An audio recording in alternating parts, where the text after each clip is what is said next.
The worst people often seem to win in public, but life settles scores quietly. A professional with a Stoic mindset doesn't chase revenge, they observe. While you focus on healing with dignity, karma works silently, never missing its mark. You might think they've escaped their lies, betrayals, or manipulations unscathed. They walk away as if nothing happened, but something has shifted. Life now speaks to them in karma's language, whispers no one hears, but they feel daily. In this video, you'll discover 5 subtle signs someone is facing the consequences of how they treated you. It's not public drama or courtroom justice, but in their private moments, in their minds, when no one's watching. This isn't about vengeance, it's about truth, and truth speaks louder than any outburst. The heaviest burden is pretending you're fine when you're not. Karma doesn't care about appearances. Karma operates through emotions when no one's looking. The first sign it's at work is when they act like they're thriving. The colleague who betrayed your trust, undermined you, or blamed you now shines brightly. They post daily updates, smiling in new places with new faces, far from the life you shared. If you're not careful, you'll buy the act. You'll scroll through their curated posts and think, maybe they're better off without me. But here's the reality. No filter hides the truth. Genuine happiness doesn't need a spotlight. Fake happiness demands it. You've seen this pattern before. They go quiet after the fallout. Then, suddenly, an explosion of posts, photos, stories, motivational quotes, polished selfies, a campaign to appear radiant. One moment they're tearing down something real, the next, they're hashtagging healing with someone new, as if their actions never touched them. But look closer, the smile's too forced, the eyes distant, the energy frantic. True contentment is quiet, insecurity is loud. Epictetus taught that what matters isn't what happens to you, but how you respond. Marcus Aurelius said, "The best revenge is to rise above those who hurt you." That's why professionals with Stoic principles don't argue, don't retaliate, and don't chase closure online. They watch with clarity. True peace doesn't need a stage, it simply exists. The more they try to prove they've moved on, the clearer it is they haven't. Karma doesn't announce itself. It arrives quietly each night as they lie awake, realizing they've become the reason they lost someone who valued their well-being. No post, no forced joy, no new partner can silence a conscience that knows it broke something real. Let them smile for the camera, you know the truth. The most exhausting lie is pretending to be at peace. Karma doesn't always strike like thunder. Sometimes it's a slow unraveling, a quiet loss of what they thought was secure.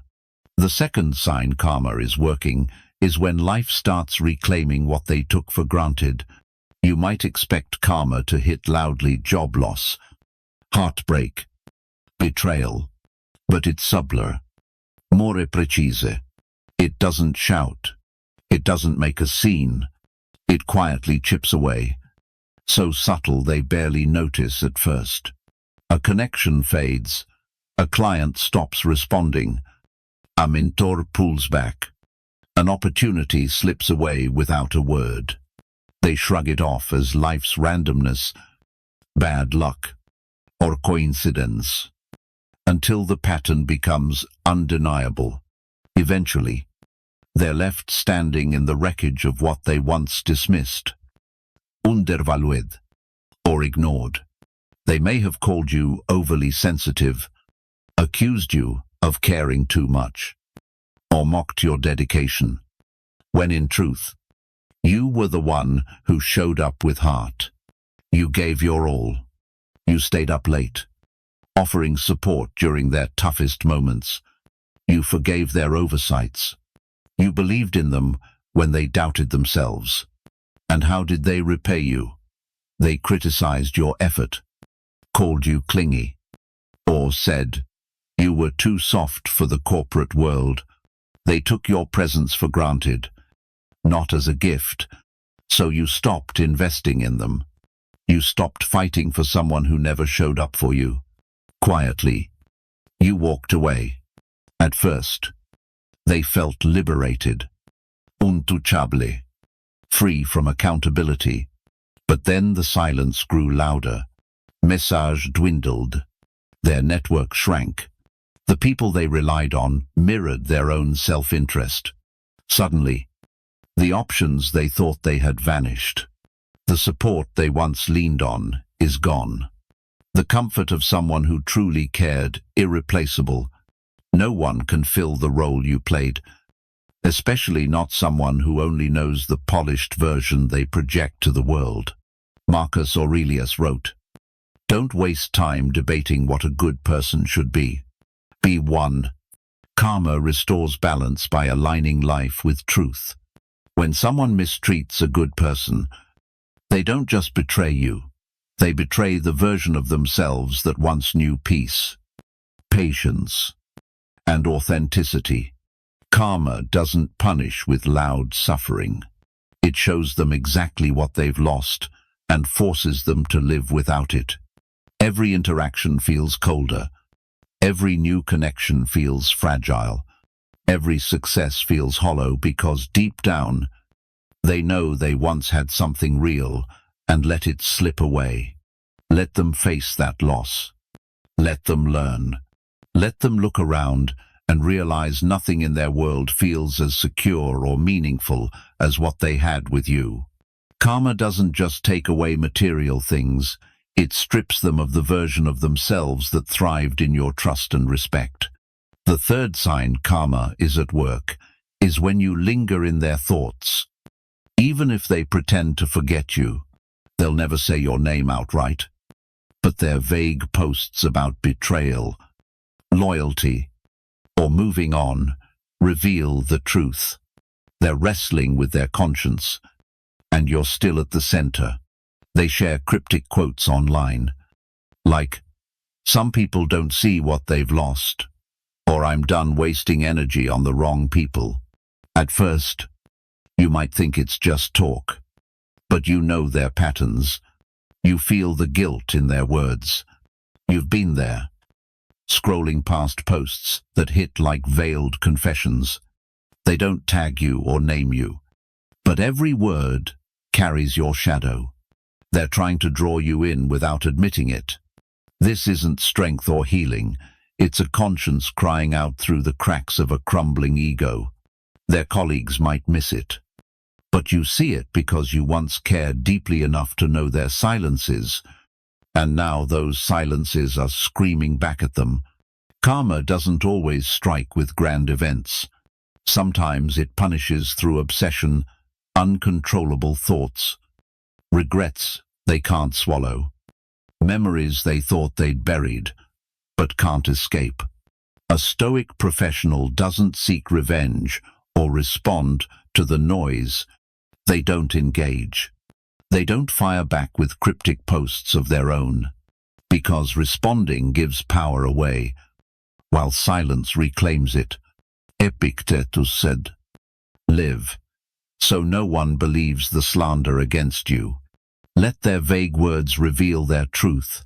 Every indirect jab shows they're still tethered to you. You've moved on, but they haven't. Let them post their quotes, their half-truths, their distorted stories. Let them shout to drown out the fact that they're not healed. You don't need to step into their world to live in their mind. That's karma's work. And the mind is the loudest prison when you've hurt someone who didn't turn back. Stay silent. Silence speaks volumes. When you betray someone who showed you loyalty, you don't just lose them, you lose the ability to trust anyone who reminds you of them. including yourself. The fourth sign karma is at work is when they stop trusting others and, slowly, themselves. At first, it looks like self-preservation. They tighten their circle, stop opening up, and say things like, "I don't trust anyone anymore. Everyone's fake." But beneath that tough exterior isn't strength, it's fear, born in the shadow of their own guilt. You've seen it before. They used to be open, laughed freely, trusted easily, spoke without hesitation. But after what they did to you or others, something shifted, not outwardly, but deep within, quietly eroding. Now they question every motive, assume betrayal before trust, and scrutinize every word, action, or pause for signs of deceit. Why? Because they know how much harm they're capable of causing. When you've hurt someone who didn't deserve it, you start believing everyone else could do the same. This is karma's most private punishment, self-doubt. It doesn't isolate with force, but erodes from within. Relentless and unseen. The voice that once boasted, "I've got this now," whispers, "Maybe I'm the problem." That realization is devastating, because once you doubt yourself, peace becomes impossible. No matter how calm the room. Seneca wrote, "Those who do wrong rarely trust others because they know their own capacity for harm." Stoics understand this deeply. They teach that inner peace is tied to your conscience. If your actions betray your values, you don't just lose others, you lose yourself. That's karma. It doesn't always show up as obvious consequences. Sometimes it's a quiet fracture in your inner world. A restlessness you can't explain. A subtle unease they can't name. A tightness in their chest when things seem too perfect. A quiet voice whispering, "They don't deserve it." That's karma's work. Let them grapple with their doubts. Let them question everyone's motives. Let them fear the shadows they cast on others. Karma doesn't just haunt with memories. It robs peace through suspicion. The harshest prison isn't behind bars, but within a conscience-turned jailer. So if they can't trust anymore, don't pity them. Don't try to fix them. Don't return to prove not everyone is the same. That's not your role. You were never meant to redeem someone who chose betrayal over integrity. You offered them truth. They responded with disloyalty. Now, karma delivers what they've earned, not chaos, not drama, but the quiet collapse of their own self-worth. Karma doesn't roar, it reflects, guiding them back to their own choices. The fifth and undeniable sign they're facing consequences is when life sends them a mirror, someone who embodies the same flaws they showed you. Not just a bad colleague, but a perfect reflection of their past actions. It doesn't arrive with fanfare. It's subtle, charismatic, alluring, just like they were when they earned your trust. At first, it feels like fate. They think they've found the perfect partner or ally, a connection that clicks instantly, full of promise and excitement, but they don't see it. Yet they're not building something new. They're caught in karma's loop, facing the person they used to be. This time, they're not in control. They chase the same validation they once withheld from you, only to meet silence or indifference in return. Remember how they made you feel uncertain, never quite good enough, despite your best efforts. Now, they're the ones waiting for replies that never come, chasing approval from someone who plays the same hot and cold games they once mastered. They mocked your vulnerability. Now theirs is exposed. They had your loyalty and walked away. Now they beg for commitment from someone who's half in, half out. They called you overly sensitive.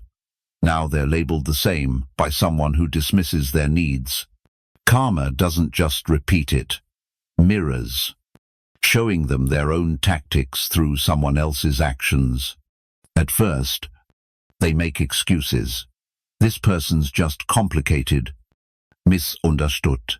But deep down, a chilling realization dawns. This is what I did to someone else. They won't say it aloud. Might never admit it. But the thought haunts them in quiet moments, in the pause before sleep. It lingers in the silence after another failed connection. Their pain isn't random or mere bad luck. It's a pattern. It's karma's justice. Poetic and precise. Marcus Aurelius said, "The best revenge is to be unlike your enemy." The universe doesn't seek vengeance, it seeks balance. It restores equilibrium not by inflicting pain, but by letting them feel the weight of their own choices through someone they can't control or predict. This isn't punishment, it's perspective. The deepest lessons are learned through experience, not lectures. They dismissed your efforts. Now they're ignored by someone who doesn't care. They belittled your needs. Now they're called needy by someone emotionally distant. They walked away untouchable. Now they plead for someone to stay, to respond, to try. And that person just shrugs, leaving them to face the truth. Not instantly, but slowly, painfully. They're not just hurt. They're seeing their own reflection. The mirror doesn't lie. Let them meet someone who matches their past behavior and feel the confusion and powerlessness you once did. This time, there's no one to blame or manipulate. The person causing their pain isn't a villain, just a version of themselves in a different form, echoing their own actions. This isn't revenge. It's a reckoning. Karma doesn't destroy, it reveals. When they ask, "Why is this happening to me?" the answer is clear. You're not being punished, you're being shown. You don't need to fight those already battling themselves. Karma doesn't need your intervention, your counterstrike, or your proof. It asks only one thing of you: your silence, your composure, your refusal to stoop to their level. While they're caught in lies and ego, you've stepped into something stronger: clarity. Karma isn't just what happens to them, it's what happens to you. By letting go, you no longer need their apology or closure. Because your peace becomes your resolution, you don't need justice served publicly. Because time validates everything, you don't need them to feel your pain. Life is already teaching them. Your role isn't to punish, but to rise, to stand firm, to build an inner strength so unshakable that no betrayal can touch it.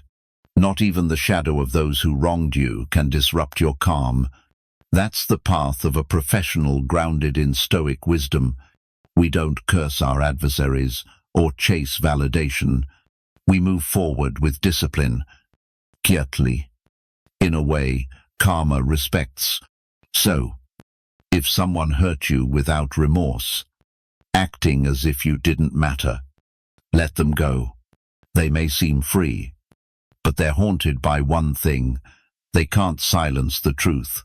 Those who deceive others may sleep soundly, but those who deceive themselves never find rest. If this resonates, don't waste energy chasing the past. Share below which insight hit home most.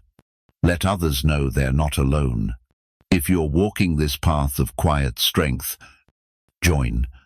Think Stoic 101. We don't just talk about healing, we train minds to lead, not react. Building unyielding clarity and peace. Keep becoming the person they can't touch. That's not revenge, it's growth. The world watches silently, because true maturity speaks without making a sound.